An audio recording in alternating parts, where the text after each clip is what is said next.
Hello and welcome to the Rotoworld Player News Fantasy Baseball Q&A. I'm Eric Samulski. He's James Schiano. It's Monday. It's noon. We are here still chatting with you after this July 4th weekend. James, how was your July 4th? It was good. A lot of Subway Series, a lot of baseball, some family, some friends. It was a nice mix of everything. A little barbecue? A little barbecue. Saturday spent at Citi Field, though, which was a great day. It was a great day at the Nice. ballpark. Gorgeous weather. Just a really exciting baseball game. They had Mets scored 12. I think there were 8 total home runs. That was an exciting one. It was fun to be there. Yeah, pretty good series for the Mets, obviously. Some stuff to get excited about, some stuff maybe to not be excited about. You got some questions we'll get to on the Mets. As always, you can get your questions in on Twitch. You can get them on YouTube. Get them to us on Twitter. We'll try to answer all of those questions. As always, this is also the Rotoworld Player News Fantasy Baseball Q&A because so much of our insights will come from our Player News page. I just got done with my shift blurbing this morning. I kind of love the Monday morning blurb shift because it's pretty quiet, and I do a lot of looking at like minor league box scores over the weekend, a lot of rehab stuff. So it gives me a lot of info on like what might be coming down the pike. And it seems like that's what a lot of people want to hear about with some of these questions. So we will get to that, but we're going to start with a Mets question. We're going to go from downer to positive here, I promise. But James, is it time to throw in the towel on Mark Vientos? At least let's call it for like 2025 redraft fantasy leagues. I think definitely. I think that time was probably even a month and a half ago. Mark Vientos, he's not done anything redeeming this season. Like I feel bad because it was such high highs the way last season ended with an incredible playoff run. But now this season, he can't hit, he can't field. The only reason he's even still on this Mets roster is because Billy Epler rushed him to the major leagues a few years ago in an ongoing feud with Buck Showalter. Let him sit on the bench and burn his first option season. Otherwise, Ronnie Mauricio and Brett Beatty especially offer way more to this roster than Vientos with no versatility, no athleticism, and right now, with what should be his only calling card, no power. And that Mauricio knee injury also contributed to why Vientos probably had such a long run at third base. You know, Beatty was the only guy able to kind of push him, and he wasn't performing at the big league level either. So Vientos kept getting run, and look, he did what he needed to do last year, and early this season, you know, there were some interesting he was making good swing decisions. He had good plate discipline, but he wasn't doing anything with the good pitches he was getting. And you kind of kept thinking, oh, we'll just wait for it to happen. We'll wait for it to happen. We'll wait for it to happen. And it just didn't happen. Yeah, there's been a troubling trend around a lot of the Mets hitters this year where the bat speed's gone down, but a lot of the bat speed's gone down because that's incongruent with the player's swing length. If you're having a shorter swing, you're building up less force in that movement. And a lot of these guys, especially Vientos, now have a deeper intercept point. They're hitting the ball further back in reference to home plate. And for some players like Francisco Lindor and Juan Soto especially, like that's fine because these are elite players with elite skills who can get away with that. Especially Soto, the deeper the ball gets, you can see it more. He has that great power alley to left center field.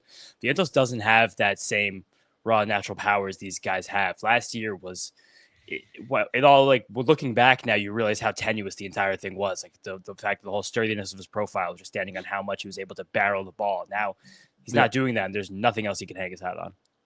It does seem a little bit like the Mets are getting like a one-size-fits-all approach to their hitting. And I don't love that, especially for a guy like Vientos. But I agree on this particular call. Like it's time to move on.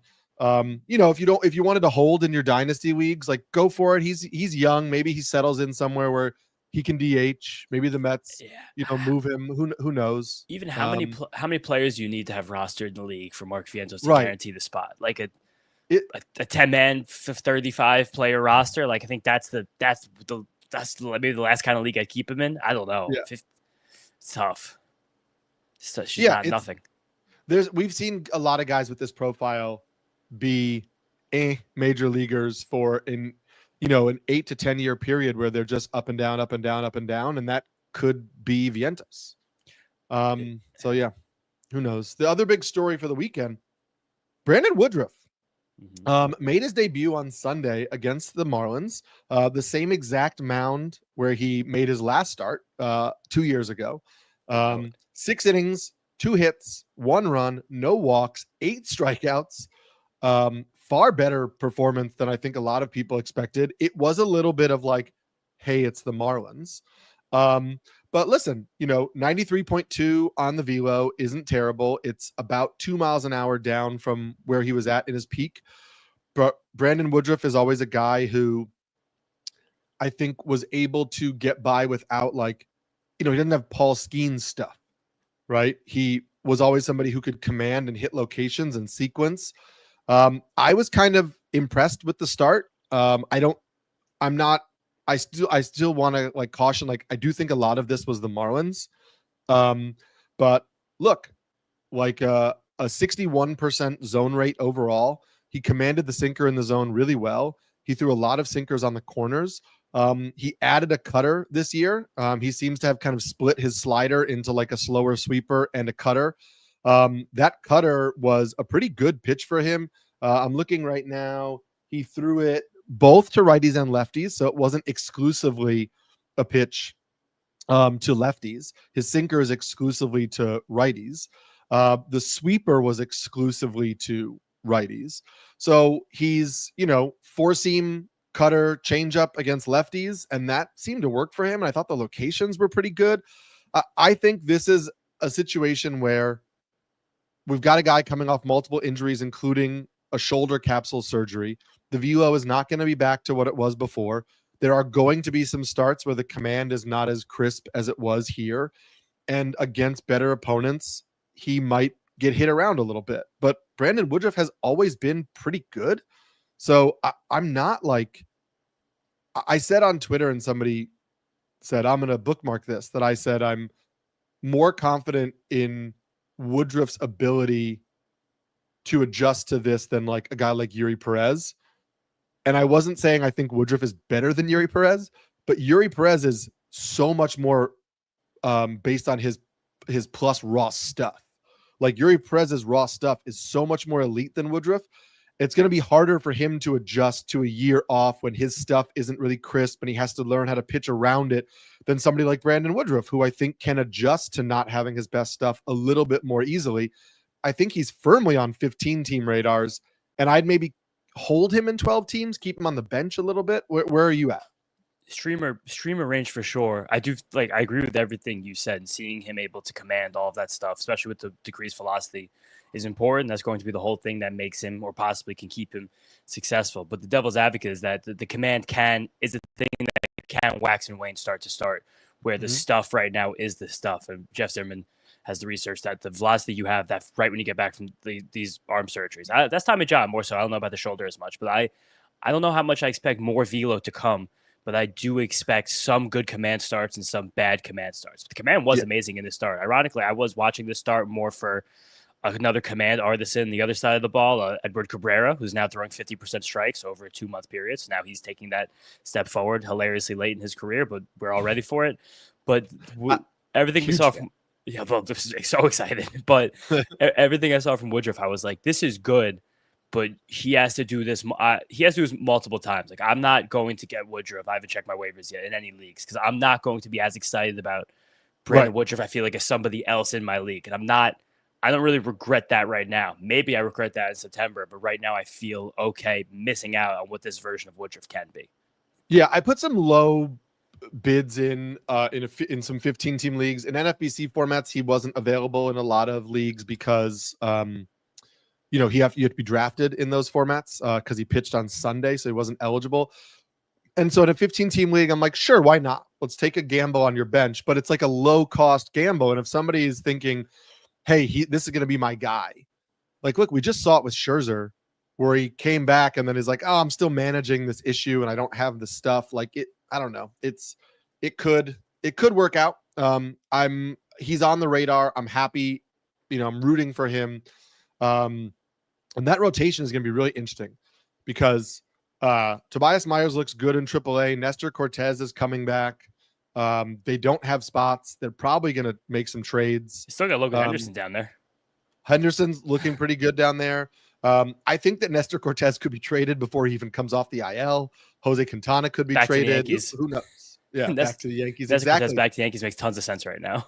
What a segue from James. Because Jetta asks, is Luis Gil worth stashing? Dropping one of Emmett Sheehan, Sandy Alcantara, or Dustin May. Let me give you the most recent update on Gil, before you answer that question. Gil had a birth of his child over. His wife gave birth, or his partner gave birth over the weekend or on Thursday. Congratulations. So that pushed back his live batting practice session to the weekend. And then it's expected that he is now going to start a minor league rehab assignment this week. Has not officially been announced yet. And as of right now, the last injury report we have says that he should be about 45 to 50 pitches in his first rehab start. So you're thinking probably 3 rehab starts. The Yankees may be aggressive and try to get him up, even if he's only at 70 pitches because they need it. But you're looking at like maybe the end of July for Luis Gil. Are you stashing him now? And would you drop any of those 3 guys to stash him? From that list, I'd be very okay dropping Dustin May. We've talked about Dustin May the last few weeks on this show, where it's just like I don't know what the recourse is for Dustin May rest of season. And as they keep getting guys back, I question what his role could be, especially as someone who hasn't pitched in a while, who's already like kind of front loaded his innings, where they have a lot of guys this team who now they've backloaded their innings. Mm-hmm. So I do wonder when we just get Dustin May elbow soreness injured list for the rest of the season. I feel like that could come basically any single day now. And Sheehan came back. I like Sheehan in the same rotation. I like more than May both for stuff and for role right now. He pitched, that was yesterday too against the Astros. He's giving me some big Pepio vibes about when Pepio came up. It's a very similar arm slot's a very similar mix. It's a very similar changeup first guy who they taught the slider to with a good fastball on top of it all. Like he's someone I have a lot of confidence in. And Sandy, just from that list, I don't know. I think Sandy gives you more innings rest of the season than Dustin May does. Yes. Would you drop Dustin May now? He starts against Milwaukee on Wednesday, though. That's a pretty decent start. Are you putting Dustin May in a 1-start matchup against Milwaukee in a weekly league this week? If I'm in a 15-team league, I could see probably, it. In a 12-team league, I hopefully have better options. But so there's the counter to that is Sandy is in Cincinnati this week. And Sandy has really kind of taken a step back in the last 2 starts after we thought he'd turn the corner. I may, if I'm going to stash Gil, I may drop Sandy right now. Yeah. And let Dustin May run this week and then see what else I can get. I just don't know if it's going to, I've been saying it's going to happen for Sandy this summer, and I just don't know anymore. Those are the great decisions that can help you make these decisions, or the great questions that can help you make these decisions in your leagues. Like if you're not starting Sandy or Dustin May this week, it's like, are you ever going to start them? And if you're not going to start them, then it's worth just kind of making a play in a guy like Gil, holding a guy like Sheehan, grabbing a guy like Robleski, who we've talked about a few times here. Like just finding the other guys that can help you a little bit more in the moment than the guys you're stashing on your roster, maybe because of the name value. Yeah. Some other guys who I'm sure we'll get questions on later. Another, I guess, stash question here is from David. It should be, are we approaching Andrew Painter time? But he's been bad lately. Can he be used in redraft? So obviously this question is on the back of Mick Abel being optioned to AAA, Taijuan Walker being reinserted into the Phillies rotation. We should say that Aaron Nola threw a bullpen session yesterday. He will continue his rehab assignment in Clearwater, Florida during the Phillies West Coast road trip and through the All-Star break. So Nola could conceivably return after the All-Star break, but he hasn't pitched since the middle of May. He's going to need a rehab assignment. So he's probably early to mid-August. So would they call up Painter in the interim? Maybe. He has not forced the issue. No, if you would, though, it's time. It probably is time to do it, because how many innings Andrew Painter have this year? 100? He's already over 50 in the minor leagues. The Phillies maybe I don't know. Maybe he wasn't as in their plans as they made it known he was in their plans. Or maybe they're willing to let him go 120 or 125 rather than we thought would be 100 or 110. While he hasn't pitched well recently, it's still strikeouts and few walks. Besides for one start, we had a little blow up against Nationals AAA team, That wasn't even a blow up. That was just a game with a lot of walks. But Right. he's probably still doing the things that you think they're fine with as an organization that we might see in terms of a game log and a box score that makes it less fine. I don't think the Phillies care about an ERA over 4 in AAA. I think they're like, oh, velocity's good, movement's good. Like, we're still on track. Yeah, I think it could be time soon. I guess it will depend on Walker. Let's see. Walker is set to face the Giants on Tuesday. So I guess Tuesday's start will be an interesting, fulcrum point. It's like if Walker looks passable and they say, okay, we could get to the All-Star break with Walker, and then we'll see how Nola is recovering, and maybe Nola comes back or, blah, blah, blah. But if Walker gets lit up on Tuesday, they may have to make the move. It seems like they're willing to let that happen too with Taiwan. Listen, they did it last year when Spencer Turnbull was crushing, and they were like, "Let's put Walker back in this." You're like, "What are you guys doing? What about him is making you think that he needs to be a really good starter right now?" Whatever. You professed your love for Emmett Sheehan before, but let's rank them for fantasy for the rest of the season, understanding that Emmett Sheehan is in a very confusing situation in Los Angeles. We don't really know how he's going to be used. So between Emmett Sheehan, Will Warren, and Ryan Nelson, how do you rank those 3 starters? Sheehan will be last on this list. I think, see, Warren and Nelson, I like them each for very different reasons. I think I would lean Warren. I think if you switch their home parks, I would switch my rankings, maybe. Warren's just had the blow-ups that Nelson continues to manage to avoid, just with fastball, while Warren, he'll make 3 starts in a row where you're like, wow, what can stop this guy? And then you're like, oh, any line that could stop him on any single day that the fastball command is gone. But I still like the strikeout upside more for Warren over Nelson, even though Nelson has just steamrolled through and has such a shockingly low whip for a guy that usually would allow so many home runs. Mm-hmm. Yeah, Warren is my top. I think that he has a deeper pitch mix than Ryan Nelson. And so I trust that a little bit more. I'm also a little worried that Arizona is falling out of playoff contention. And do I want a pitcher on the Diamondbacks if they're going to trade away Josh Naylor and Eugenio Suarez and basically just be an offensive Corbin Carroll and Ketel Marte? They won't be terrible, but they'll be fine. And the Yankees are going to be a better team for that context. And Sheehan is third for me only because of the situation. If we knew that Sheehan was going to even be a 5 and dive guy for the rest of the year, he might be my number 1. He might be. I just don't really know. It's such a risk. And I'm not willing. I'm willing to say, okay, I'll roll the dice on Sheehan over Ryan Nelson if you really wanted to be aggressive. I'm not willing to do that over Will Warren because we know Will Warren is locked into that rotation, and I'm just not willing to drop him for Emmett Sheehan given the uncertainty there.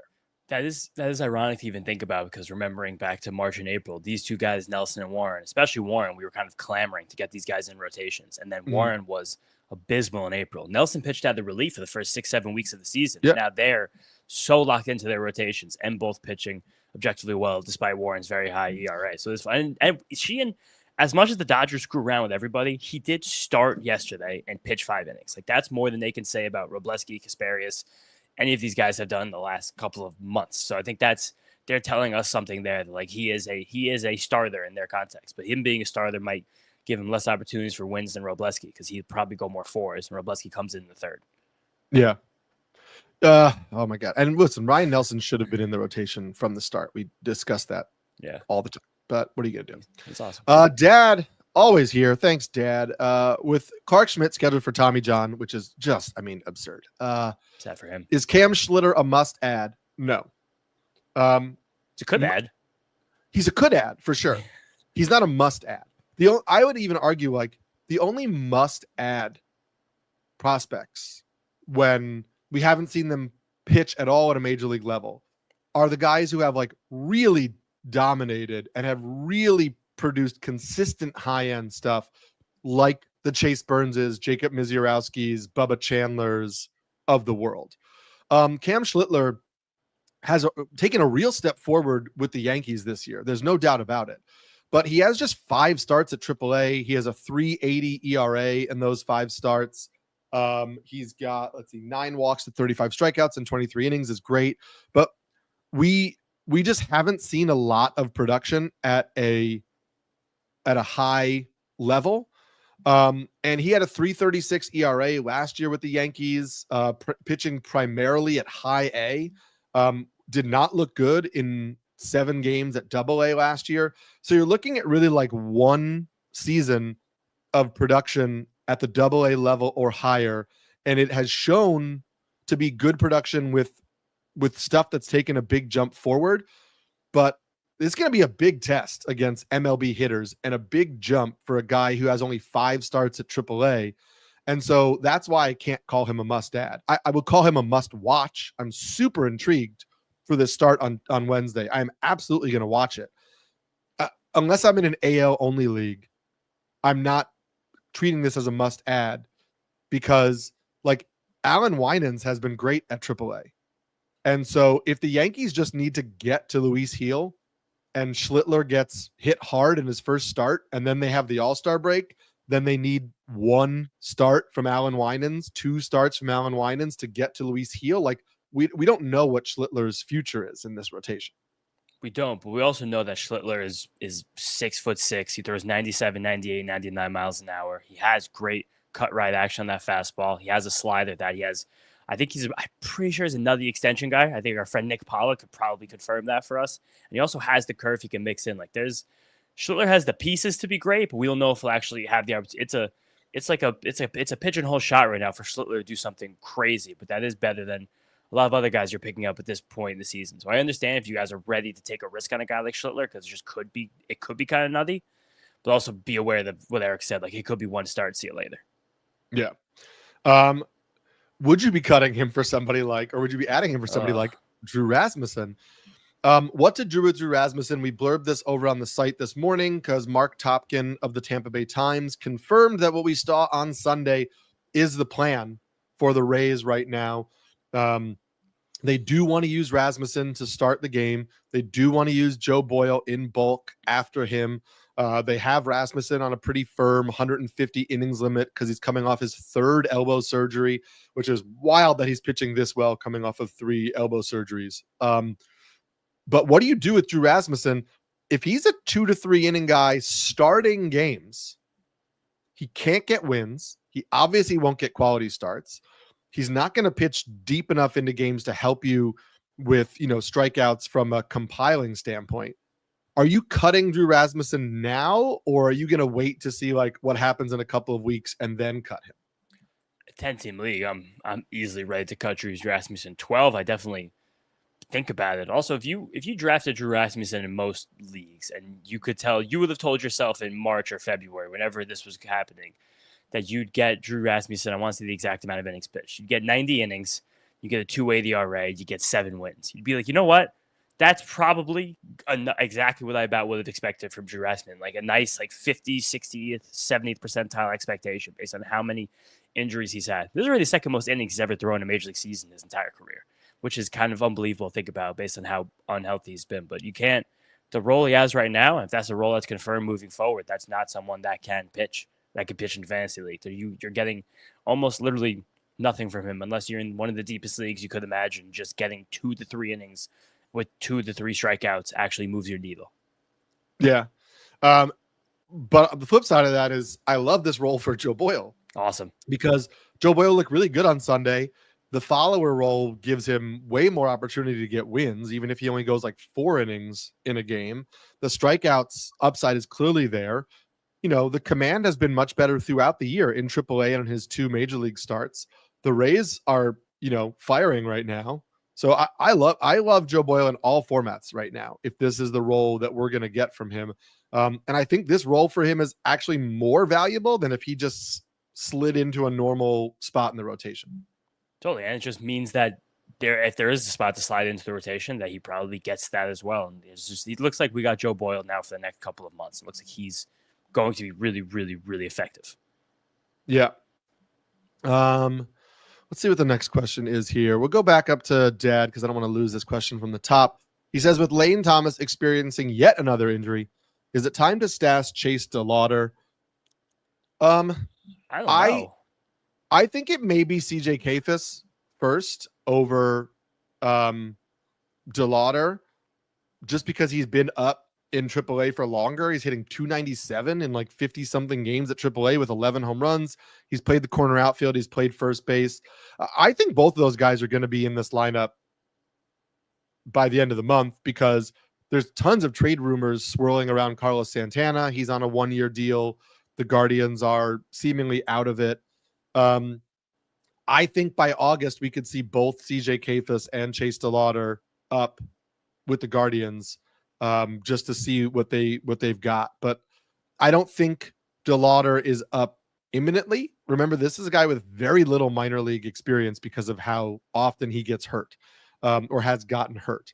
So if I don't know your roster formats, how deep your league is, could we see DeLauder up before August? Yes, but I would probably say it's not likely until after the trade deadline. No, even it's possible by the end of the year, because this is when Chase DeLauder's 40-man clock has to begin. He has to be added to the 40-man roster before it's December, or he's eligible for the Rule 5 draft. There's no way the Guardians let that happen, but they might just let this whole season go. And they know it's a lost season. They're so cheap about every single thing they do. Like, they're going to call up DeLauder probably the first week of September so he can maintain his rookie eligibility for next year and possibly not burn his first minor league option. They're going to try and thread the needle, because that's what teams like this do. Like, you probably see John Kenzie Noel back in the major leagues for another couple plate appearances before DeLauder. Same with Juan Brito. Like, I just don't think that they're clearly not in a rush to call him up, because they've needed a corner outfielder for the last 15 years or so, and they refuse to give an opportunity to one in their system that has like as much potential as a player that they've had coming up for a while. Yeah, yes. I think the issue is the development of the player, right? Like, if he had more, if he wasn't hurt all the time, if he had more minor league experience, you could bring him up. I mean, look at like what happened with Christian Campbell in Boston, or Matt Shaw in Chicago. Like, these are guys who are high-end prospects with very little minor league experience because of how quickly they moved up, and both have really struggled with the jump to major league pitching. And some of those guys will rebound as prospects and figure it out and come back up. But we have seen in the past some guys, it just crushes them early on and crushes their development. And so, the flip side of like, oh, hey, Cleveland isn't competing, they should bring up their prospects, is, hey, Cleveland isn't competing, don't ruin your they prospects. should prioritize the development of their prospects rather than bring them up if they feel like they're not ready for it right now.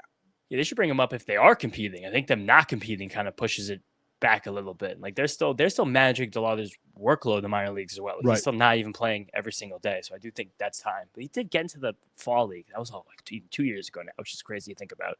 But I still like DeLauder as a bat. I wouldn't hold your breath this year for him. Yeah. Is Kumar Rocker finding a groove? Yes, is the answer. I wrote about it a couple of weeks ago in the starting pitcher news column. He came back off the IL with a cutter. And that's really good because he can command it. And listen, for whatever reason, Rocker had a great slider last year, and this year has not been able to command the slider at all. Just lost it and was really struggling without it. And so the Rangers turned to a cutter, and he's been able to command that really well. And that has also helped him against lefties, which was a huge issue for him previously. And so I think what we're seeing from Kumar Rocker is very, very real. And I even think we might not see it this year, but if he can keep the cutter but refine the feel of the slider, like, that takes him to a whole nother level. I don't know if it's going to happen, but it is now in that like dream that you have of like, do we take this new higher floor version of Rocker, add the slider back in, and actually get like the stud that we were hoping he was going to be when he was at Vandy? No, definitely. And there's also, this is ironic. It's ironic talking about him right after we just talked about Chase DeLauder, because similarly, Kumar Rocker did not spend much time in the minor leagues. Like, these would be great places to tinker with this kind of stuff at AAA Round Rock. But I think that the Rangers, again, reverse of the Guardians, are trying to push in chips because they're doing anything they can to stay in this race. And they know that Rocker is giving them, still relative to the rest of the organization, the greatest chance to win. That's just a very different organizational philosophy there, and why one guy's getting the chances to take his lumps to the major league level and one is not. Yeah, for sure. I think it's also easier. Yeah. I mean, it's because sometimes it's easier for pitchers to say like, hey, can you get out major league hitters that. if not? Yeah. But yeah. We got a points league question for you. You got to drop one of Taylor Ward, Kyle Stowers, or Jurickson Profar. Head-to-head points league. Who are you dropping? Probably Profar. Like Stowers had that little mini cold stretch and he was losing some playing time, and now he's gotten blazing hot again. I kind of don't want to drop guys like that who can get hot. And Taylor Ward, we talk about Taylor Ward all the time. We throw flowers on him because no one else will. It's just such a steady, underrated, boring contributor. Profar has come back and done a bit of hitting, but he's not hitting high up in the Braves order like it was originally reported he would be. He's got down 6 and 7 some games, so it's just you're not really getting any power. Like you're getting now the old version of Jurickson Profar, where like you're getting the ball slapped around a little bit. He's just not missing the ball, but he's also not hitting it with any authority. I don't really see any reason to hold him in most leagues whatsoever. Boom. There you go. James is the points guy, so you know. Love the points. Harry says, when can we see Bubba Chandler and Andrew Painter? Who's the top hitting prospect that can make an impact this year? We talked about Painter. Chandler was great this weekend on Friday. It should be now. I mean, like, whatever. It should be now for Bubba Chandler. We've gone over this before. Did you see the videos of him like coming off the mound? Like he was animated. Like he was exhausted. Right. Like he was screaming. Like he was like, primal screams. There was a lot of seemingly pride of what he was doing. I think that was kind of the key. That was like, all right, there's clearly something happening with him mentally. So seeing him let that emotion out should be a cue to his organization, who was a lot more invested in him than any of us do. Be like, hey, maybe he's ready for the show. Let's bring him up. Let's keep this good momentum rolling. In terms of hitting prospects, we just talked about DeLauder. I mean, the one who I think could come up would be a little surprising just given the last few months, but I still think possible, depending on what happens next month with his team, would be Bryce Eldridge. I think he could be the one. I think a Dylan Cruz return will fly under the radar, and I think that's something. Same with a Christian Campbell return, but I don't know how much of a rush either of those are. Otherwise, hitting prospects, I don't see the firm impact guy that we maybe kind of should. Maybe Jordan Lawler gets traded, finally full-time playing time. He actually or Eugenio Suarez gets traded and Lawler. That's what I meant. Yeah, but I think that those are the ones who I'm looking at, and even kind of the only ones who I think actually can do something legitimate the rest of the season. Yeah, there's not a lot out there. I like your call on like Christian Campbell, Jordan Lawler, like getting another shot. Cruz. The Luke Keishel kind of fits that with the Twins, but the Keishel's Twins are. Because the Twins also have guys they could trade away. That if the Twins fall out of contention, they have like, Willie Castro, Trevor Larnach, Matt Wallner are guys whose names have all been floated in trade, so they can open up playing time for somebody like Castro. Or somebody like Keishel. Everybody obviously talks about Basalo for the Orioles. No way. But like if they were gonna do it, like. They need a catcher now, and they haven't done it. Rutschman's going to come back after the break. They're not contending, so like, why are they going to burn him now? I don't know. I guess it could happen, but I just don't see it happening. And then I'm looking down, and it's like all the other hitters who can make an impact are all in Double-A, and so maybe you get some of those guys who get a shot like at the end of September. With some of their teams in AAA, but not enough that you're like trying to stash one of those guys right now. No, it's like because like the next crop of elite prospects are in AA. You're looking at Walker Jenkins, Aiden Miller, Sebastian Walker, McGonigal. McGonigal just got to AA like 72 hours ago too. He hasn't even unpacked the bag. Yeah. It's right now not a great crop of hitting prospects. Just will also say that if there's another pitching prospect to stash, I'm very keyed into the Mets world. Brandon Sproat has made some big adjustments over his last few starts. He's back at throwing his curveball, back at throwing his changeup. He had a big problem with lefties in AAA. Now it seems like he's kind of altered his release point a little bit in those two pitches. A lot of things change around when he developed his sweeper. So that's someone who I think gets the next shot in the Mets rotation. If there is some more, if the returns of Sean Manaea and Kodai Senga remain unsettled, even though it does seem like they're both back this week, but you never know what's going to happen. Come back from these injuries. Yeah. We got another Schlittler question, but this is a Dynasty points league. How would you compare the rest of season value of Schlittler to streamers like Jansen Junk? And how does he stack up against fellow prospects like Jack Perkins, Quinn Matthews, and Gage Jump as a stash in a Dynasty points league? I'm not a huge Jansen Junk fan, so I don't mind Schlittler over Junk as like a bench stash. And for me, prospect wise, I would put Schlittler second of that group behind Quinn Matthews. I still have some hope in Quinn Matthews. This is a dynasty league, not a redraft thing. And so I still believe in Quinn Matthews a little more than I would Schlittler, but I think Schlittler could be second on that list of prospects. Matthews has taken some big steps back this season, both with health and now with command. He's running like a 20% walk rate in AAA. He's kind of I made a difficult decision to cut Quinn Matthews last night in the 12-team Dynasty Roto League, where I had so many injuries. I needed some help right now, and he's part of my waiver week. We've talked about Perkins, not yet seeming like he has enough to be like a certifiable major league starting pitcher and still being used as a bulk guy out of the bullpen. For the Athletics, just any appearance for a pitcher in Sacramento is one I would fear in the near term. If this is something you're thinking about getting points, getting innings this season. Jump is the hot prospect. I'll be honest, I don't know a ton about Jump this year. He's a lefty, right? Righty. Oh, he's the righty? Who's the lefty I'm thinking? That's Sorolla? I don't remember. But yeah, I don't know much about him. But I like Junk more than you do. Junk's got junk. And I like the junk that Junk has. And he has a good fastball to kind of save that junk. That's like right around major league average velocity. I do think that it's all built on what's been really good command so far. So I always get scared that really good command could fade to really bad command in the blink of an eye. But I have really liked what I've seen from Jansen Junk this year in like one of the best parks to pitch in for a team that's finally actually beginning to prioritize defense and playing seemingly okay baseball some of the time, more so than they did, especially the first third of the season. Fair. Would you trust Shane Baz tonight against the Tigers? I think you have to, given his recent performance. Yeah, it's still, I don't know. Shane, I think we're both stuff guys. We both love stuff. Yeah. Shane Baz still has the stuff. Shane Baz has the stuff. In Detroit, still a good place to pitch. That Tigers lineup hits, but sometimes you look at them, they're like, these aren't really the best hitters. I guess that's kind of the best way I think I could describe that. To start week, like, yeah, you ride Shane Baz in 2-start week. I think you do. I think you got to go for it. Would you accept this trade, giving away Jack Flaherty, Randy Rodriguez, and Randy Arozarena to get Jackson Merrill, Jacob Mizrachi, and Chase Burns? Yes, I would accept that. Yeah. Trade. What? Who's? Can I join the league next year? You should leave the stream right now and go accept that trade.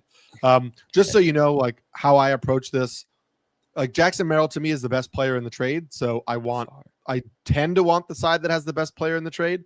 But then when you're also adding Mizrachi to that, and to a lesser extent, Chase Burns, like we know the upside of Chase Burns. I'm not as in on him as I am Jacob Mizrachi, but you're getting the best player in that deal plus 2 upside arms where even if only one of those upside arms hits the rest of the way, that's a huge return for you. Yeah, unless holds are worth like a ton of points in this league, I would definitely accept this trade. Like Randy Rodriguez is like, unless he's projected first round pick, this seems like you're winning this. Yes, agreed. Michael asks, if you had to drop one of Matt Strom or Ryan Kerkering, which would you drop? I would think the Phillies add to their bullpen anyway, so maybe both not so valuable rest of season. And that's kind of my thought. They both are splitting closer duties right now. When I looked the other day, I believe since Jordan Romano has kind of lost his job, quote unquote, they have the same amount of saves, Strom and Kerkering. Strom's role to me is less likely to be impacted by a trade because he has always been this like high leverage, late innings, not really a closer, but sometimes a multi-inning guy for the Phillies that has been good for getting wins and some ancillary saves here and there. I do think the Phillies add to their bullpen. And so I think Strom's role is more secure for the remainder of the season. And Kerkering may get more saves before a trade, but you might be like 4 saves to Kerkering, 2 to Strom. So it's kind of a coin flip. So I guess I'm talking myself into holding Strom over Kerkering. I would agree with that. I think Strom is just a better reliever than Kerkering. So in these situations where you're kind of splitting these save opportunities, I'd rather just get the guy I trust more. The Phillies have this weird phenomenon. It happened last year too, where despite the fact that they win tons of games, they don't get many save opportunities. I don't know if that's just because their offense is good. They just win strangely, awkwardly, a lot of 4-run games. But since the beginning of June, the team has 6 total save opportunities. One of those 6 was a 13-0 win where some guy with the last name Rangel, who I'm not sure, pitched the final 3 innings, got the automatic save. But You're looking at 5 total saves combined for these two pitchers in almost 6 weeks of baseball for a team that has a well above 500 record. This happened last year with Carlos Estevez, where he got traded to the Phillies, and he saved something like 2 or 3 games from the trade deadline through the rest of the season. And not that other guys were taking those save opportunities. It's just that for some reason they weren't coming. And it's nonsense. It's one of these weird statistical anomalies. And of course, I'm not like telling you guys jump in on it, but I just don't know why this team doesn't get more save opportunities. I can't figure out why. We're going on over a calendar year where it's happened. That seems like a Greg Jewett reliever recon question that they should answer. It's a goofy nugget. Is JP Sears turning it around? Is he worth a pickup?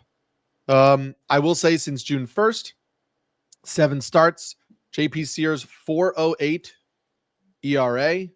That comes with a 1.27 whip, just a 20% strikeout rate, a near 9% walk rate. So that's an 11.4% strikeout minus walk rate.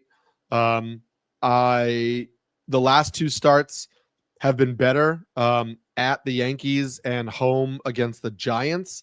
10 strikeouts in 11 2/3 innings. So you're still not getting a lot of strikeouts. I'm looking at like the pitch mix stuff right now, quick glance, and it doesn't seem like he's doing anything different in those 2 starts. That makes me think that he made like a major change. So yeah, I don't know if he's turning it around as much as he just had 2 good performances, and we've seen him kind of have strong performances here and there. Yeah, I think he's just an inconsistent pitcher. So when you have an inconsistent pitcher, sometimes you're like, what's wrong with JP Sears? You're like, wow, JP Sears has now turned the corner. I think he's just inconsistent. I think JP Sears is going to have a very long career where he pitches 150, 200 innings a year for a team towards the back of the rotation, has an ERA. It starts with a 4, but it's lower than a 5. That just seems like the guy he is and will be. I mean, that Yankees start, he got 9 total whiffs. 6 were on the sweeper. So that's a lot of contact. 14 balls were put in play and 12 were outs. Nice. Average exit velocity against him was high. Like, I think he just kind of got lucky in that Yankees start. So yeah, I'm not buying a major rebound here for JP Sears.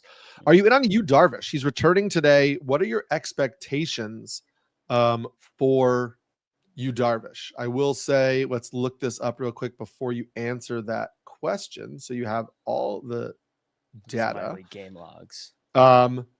He's likely going to be limited to about 75 pitches or around 5 innings today in his first start of the season. Yeah, so this is Navaldi. He hasn't made a rehab start in 2 months. Like this, I might even be shocked if he gets to 75 pitches. That might even be a disservice to him. I think this is probably like 50 pitches, and I'm not jumping to start him now, but the Padres need an arm. Yu Darvish is ready to pitch. Like I trust Yu Darvish more than I trust anything else about this. He made a rehab assignment. He made a rehab start Tuesday at single A. Oh, what? Fangraphs is only telling me May 14th. 64 pitches. Interesting.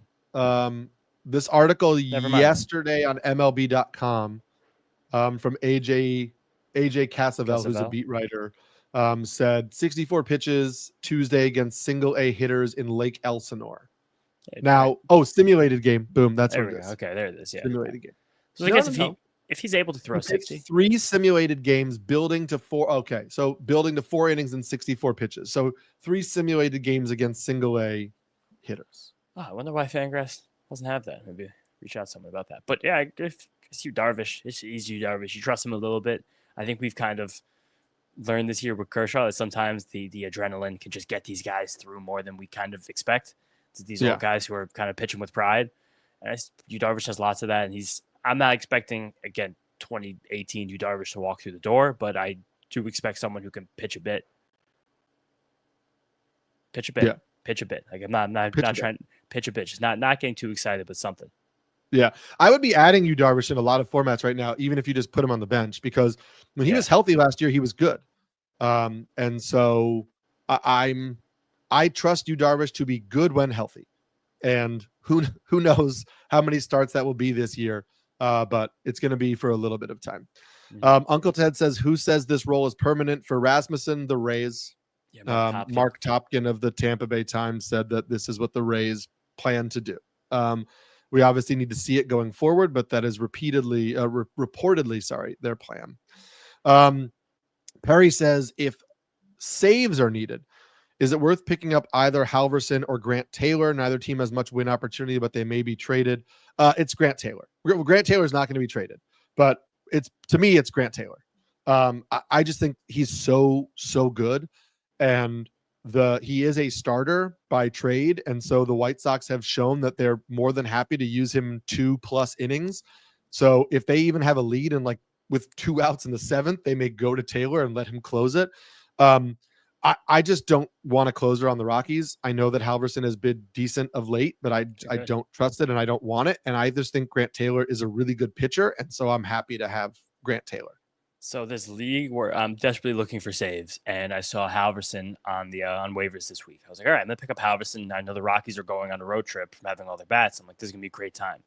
The Rockies are going on a 6-game road trip before the All-Star break, where they're going to Boston, to Cincinnati, the other worst parks for a pitcher to pitch in. So I was like, you guys should be kidding me. Like, how could that be the road trip the Rockies are going on? But I mean, if you're desperate, I would take Taylor over Halverson, but I also wouldn't say that Halverson's untouchable. I never want a Rockies closer either, but if there was ever going to be a Rockies closer, I think it would be the guy that throws 102 miles an hour. Sure. Yes. Any idea if Jarren Duran is traded soon? No. I mean, yes, I think it should happen. I have no idea if it will happen, but Jason Stark had an article in The Athletic today talking about the trade deadline. He quoted AL executives who said the belief in other AL teams is that Duran is the most likely outfielder to be traded for Boston. I've said this all year. It makes the most sense. They're obviously not trading Roman Anthony. Ceddanne Rafaela is locked into a long-term contract and has been really good. Ceddanne Rafaela is top 10 in the AL in WAR. He's an elite defensive center fielder, and the offense has really come on. I don't know that they could trade Masataka Yoshida. He's set to come back this week. I just don't know that he has enough defensive value for a team to want to trade for him. And then, so that kind of leaves Wilyer Abreu and Jarren Duran. And Abreu is younger and under team control for more years and just won a Gold Glove last year and is playing better right now. And so I just think Duran is the most likely player, and I think that it probably happens in the next couple of weeks, but I couldn't tell you when. It could be a late night thing like the Devers thing where it just happens right now and nobody knew it was going to happen. You're like, oh, Jarren Duran's not on the Red Sox anymore. I wonder what the Red Sox even get back for a guy like Jarren Duran, because if he can't play center field and we don't know how good, well, I mean, I'm sure he's a good hitter, but there are some people who think that he is a better center fielder than left fielder. He graded out relatively well in center field last year. I think it was a 1-year blip, but also playing left field at Fenway is really hard. Yeah. Jarren Duran under team control through 2028. And so you could I think the Red Sox would get a lot back for a guy who's under team control at a very affordable salary, or two more years after this one, maybe 2 more years after this one. I think it's 2. And so I expect them to be able to get a decent haul back. I still like Duran as a player, but it was a disappointing season so far. Yeah, I think that last year was obviously the peak. I don't think he's that player, but I still think he's not a perennial all-star, but he is an MLB starter for sure, under team control for 3 more years, and I think that brings up a lot of value. Yeah. Everyone was holding a fantasy funeral for Zac Gallen. Yeah, I'm still at that funeral. I'm not going to let one game against where is it? Who is it? Oh, against Giants. It was the White Sox. No, the White Sox was the start before. The Giants, who are the Giants are playing horribly right now. But I'm not going to let one game change how I feel about Zac Gallen. I think that Zac Gallen is a talented enough pitcher to have good games here and there, and I believe he gets a start against the Angels or the White Sox this week. And I was a 2-start, yeah, happy to try to pick him up in some deeper formats. Right, he gets the Angels this weekend, but Zac Gallen allows a lot of contact, and he relies on sequencing, and he has allowed increasingly more hard contact each of like the last 3 years. He's just not, he is a streamer. And so streamers are going to have good games and they're going to have bad games. And so, if you could predict when you think he's going to have a good game, go for it. If you want to hold him in a 15-team league and sit him against some teams and play him against others, that's fine. But in 12-team leagues, I just think, Gallen is a streamer. Yeah, good way to see the Gallen sequencing on display just from like per pitch stats in that last start. 16 call strikes in that fastball with a 65% zone rate, 8 whiffs on the knuckle curve with a 15% zone rate and 60% chase rate. Like that's what Gallen needs to do. He needs you to see the fastball, I think it's a curveball, and vice versa. Like that's what he does, and when he does that well, he'll be good. But if not, it's not the easiest thing to rely on.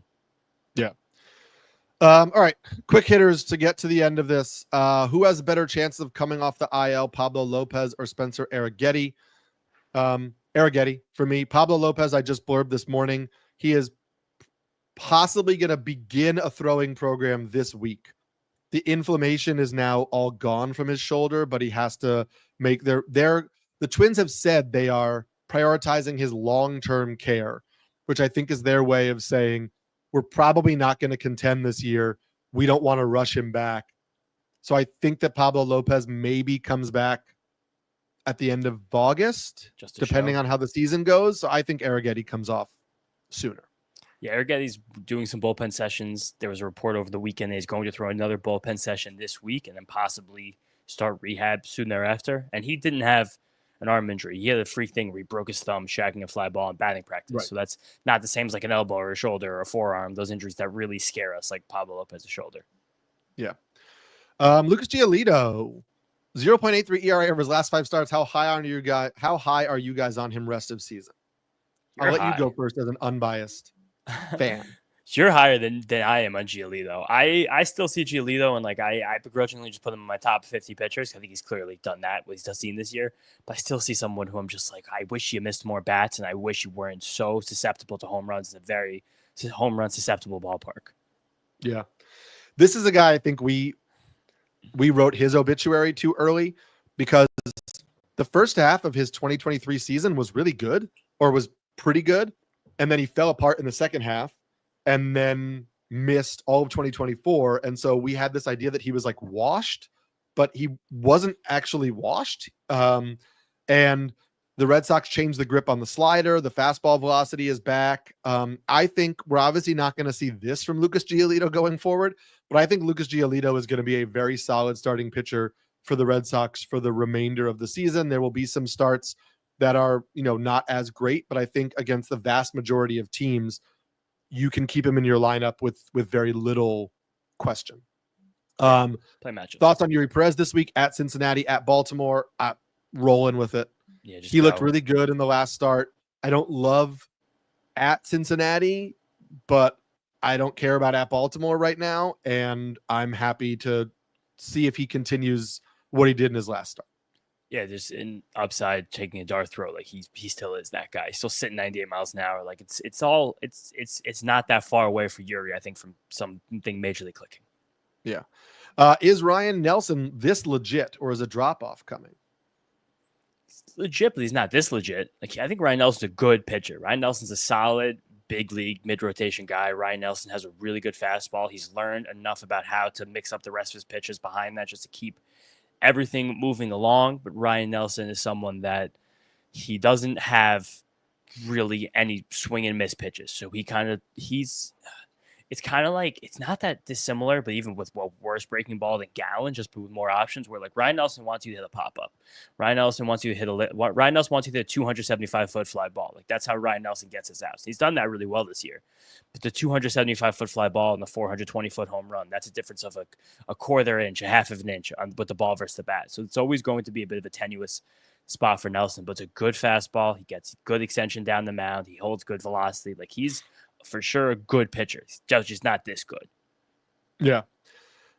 Is Joe Boyle worth a speculative pickup in a team that needs a starting pitcher? Yes, for sure. We talked about that.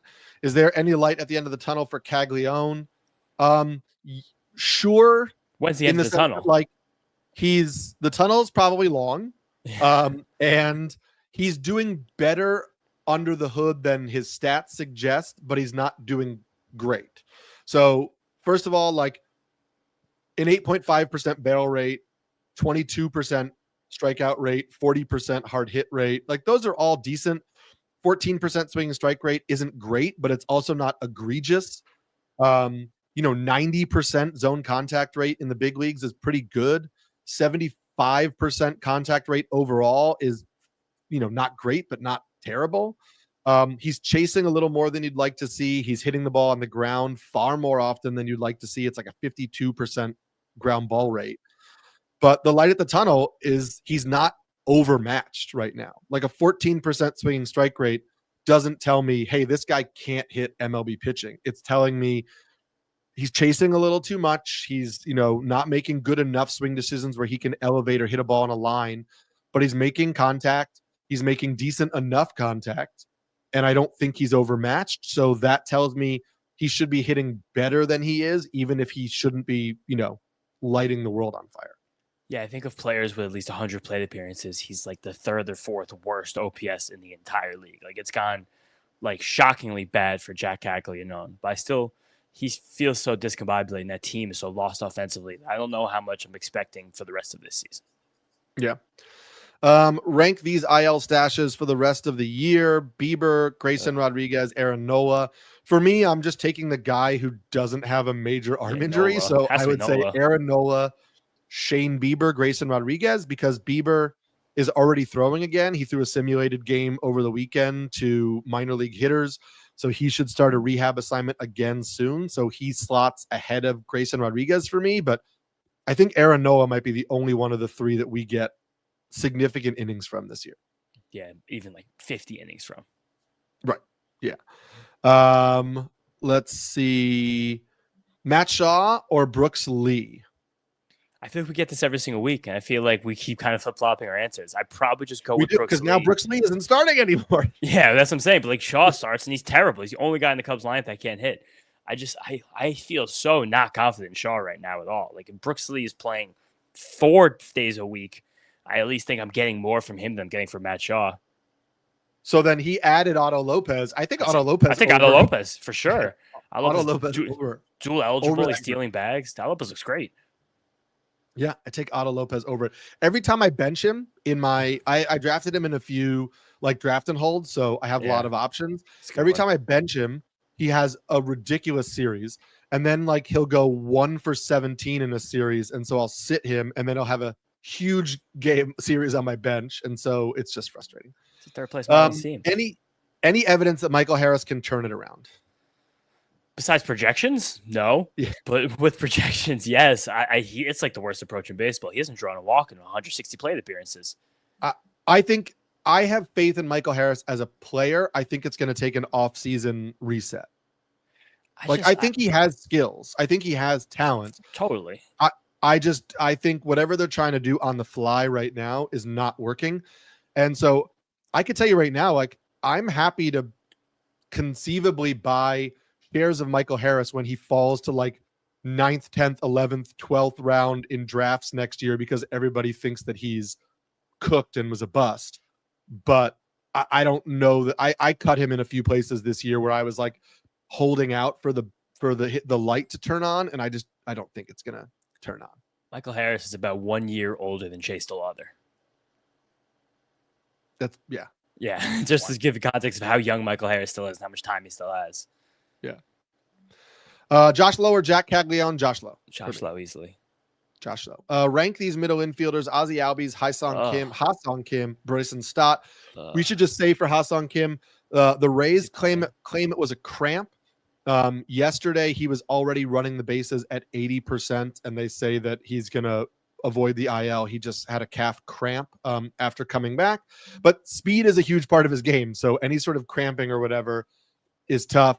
I think that Albies is still the top for me, even though it's been a bad it's been a bad year for all of these guys. And so I think it's Albies, Stott, Kim, and I would maybe put Kim second if I just only needed steals, because I think he's going to run more than either of these guys. It's weird for the spot where Bryson Stott is losing playing time. He's not playing against lefties anymore. Mundo Sosa is getting that. He can't hit. At least Ha-Sung Kim is going to walk into shortstop, and that's going to be tailor-made ready for him because Taylor Walls cannot hit a lick, but you still lean Albies. I would think about Kim though pretty hard.